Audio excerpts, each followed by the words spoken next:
Where do you stand on all these cycle lanes? First of all, can I just make a statement to stop the cyclists attacking me online because that's what I got after I was on your show last time. So let me state clearly, I'm not an anti-cyclist. I think people should cycle. I think people should buy bikes and cycle. I think it's a great way of you moving around. I think it's a great hobby. It's great entertainment. It's great for children. It's a great way of getting out and about, especially in our beautiful countryside in the UK. I'm not an anti-cyclist. My point is cycling is not a sensible transport means in the UK. I don't mind if you like hopping. I like children to hop outside on the street, but hopping isn't a transport system for the UK. So I'm not anti-hopping, I'm not anti-cycling. So I put that out there now. Cycle lanes, again, has become a virtue signalling for councils. Look at the cycle lanes we're producing now in Greater Manchester. Nobody uses them, but we don't care because we're a wonderful green council who wants to save the planet. Um, I said this before, Manchester's a rainy city. I think we get 30, 40, 60 days a year where it doesn't rain.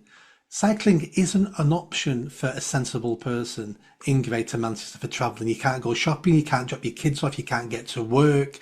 It just isn't the option. But we should cycle, that's fine. Go to the shops, get a loaf of bread, cycle there. Fantastic. I have not got an issue with that. But this over obsession on cycle lanes when our road infrastructure is collapsing. If you look, you can judge the success of a country by the state of its roads. And if you come to Greater Manchester, we're beginning to look like a third world country. Potholes everywhere. Our roads are collapsing. Our infrastructure is collapsing. But yet we're spending hundreds of millions of pounds on building cycle lanes. It doesn't make any sense to me. Is it literally hundreds of millions of pounds in Manchester? I would imagine so. Absolutely. When you say people aren't using them, give us an idea. You may not have the statistics, but give us an idea of what you see when you're watching the cycle lanes in Manchester. So we've got a huge one in Manchester city centre on Deansgate. Deansgate's probably the biggest road in the city centre of Manchester. And last year, about a year ago, about 12 months ago, they blocked half the road off, so it's one way now. But instead of I mean, one-way system's fine in city centres because you need to move traffic around. I've not got a problem with one-way systems, but instead of using both lanes now one way, they blocked one lane off and turned it into a cycle lane. And you can stand there in the middle of the day in Manchester city centre on a dry day. I've got a video on my YouTube channel on this. No cyclists. Pedestrians are walking in the cycle lanes because it's city centre is a busy place. It's turned into another pavement. If they wanted to reduce that road, what they should have done was increase the payment size, and all the bars and restaurants on that road could have put tables and chairs out. That would have been a useful way of businesses raising more money for people using the city centre better, and it being a beautiful place. Instead now it's got cones and it's not used, and people don't use it. That's a city centre. And then we've got some trunk roads going out of the city centre. Chester Road is one. It goes from the city centre through Trafford. Trafford Council 3 years ago, 4 years ago during COVID, coned off half the dual carriageway. It's a trunk road going into a major city centre. 4 years later, the cones are still there. It's standing traffic during rush hour. I spoke to a lady who lives on a housing estate just off the road, and she's only got one way in and one way out of her estate, and it's Chester Road. And she says peak times you cannot even get out of her estate because there's bumper to bumper traffic when half the road is empty. And you may get, on rush hour, you may get 3 or 4 cyclists an hour in rush hour. But during the day, I've stood there for 40 minutes. You don't see anybody. I drive through it, and it's infuriating when you see all these roads we've paid for with our taxes and cars are not allowed on them. Crazy. Now, the government and the pro-cycle lobby would say, oh, yes, but it's habit changing. It'll take time. But if we were all on bicycles, we'd be healthier. Never mind the fact that it seems to be a link between prostate cancer and cycling. But they say, oh, we'd be healthier and it would be greener and it'd be quieter and the quality of life would go up. How do you respond to that? Well, let's say that's true. Let's say all that is true. My answer would be, how dare you tell me how to live my life? Who are you to tell me what I should and shouldn't do if I'm not breaking the law, obviously? Who are you to tell me what form of transport I should take? Who are you to tell me that my life isn't as good as someone else's life? My health might be damaged by doing. Who are you to tell me these things? I'm a free Englishman living in England. I don't need the government and the elite to dictate to me how to live my life. I need you to leave me alone and do the basics, governing the country and governing my area, but everything else, leave the people alone to make decisions they want to make.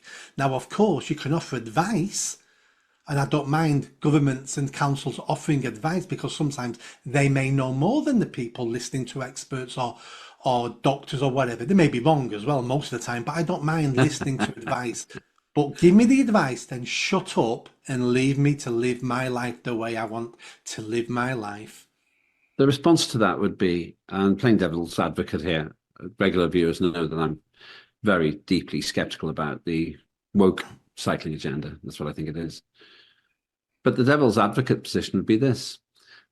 If I want my children to cycle, I'm much more likely to get them to cycle if they can be separate from the other traffic. And then when they have children, it'll be part of their modus operandi. It'll just be how they get around, as they do in Amsterdam, for example.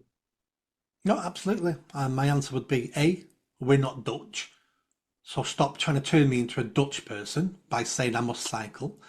And I'm tired of this. I'm tired of the government agenda being nudge, nudge, nudge, nudging us to do things we don't want to do. Now, if you peel back this, what's really underneath this is state control. Now, what the private automobile did to the working classes in, let's say, the 60s, when some working class could afford to buy a car themselves, was it gave them extra freedoms. It gave them freedom to travel. It gave them freedom to visit places that the state didn't take transport to. It gave them freedom to find better jobs outside of their neighbourhood so they could travel further to get better paid jobs. It gave English working class the freedom to be free, not relying on the state to provide services for them. Now, with that freedom came a new way of thinking that the elite, you're not that important anymore now. You're not the experts I thought you were. You're not the perfection you keep telling me you are. And the elite, the governing class, don't like that. They want to be able to control us. They want, and I don't mean this in the James Bond stroking my cat, ha ha ha, I will control. I mean more in the terms of, if we only could run your lives for you, things would be much better in this country. It's that thought, it's that way of thinking that they want to control us, not to necessarily do bad things to us, but they think we're stupid. They think we're the deplorables. They think we're idiots. If we could only control you in your life, you would have a better life in the UK. And it's that arrogance I want to destroy. It's that arrogance that's why I want to remove them from power. The people may make poor choices. The people may make mistakes, but that's fine, because if you make a mistake, you're in the position then to correct that mistake. But when we have governments and politicians constantly making mistakes and making poor choices for us, there's nothing we can do about that. The power needs to be in the hands of the individual in this country, not to be given to the elite, to politicians, to parties, to governments. Always should be in the hands of free English people. If you like that video, don't forget to subscribe to the channel, hit that notification bell and comment. And if you like what I'm saying about running for Mayor of Greater Manchester, then stick around. Tell your family, tell your friends. The only way I'm going to have a chance of winning is a grassroots movement. So be part of that movement and hit that bell. Thanks.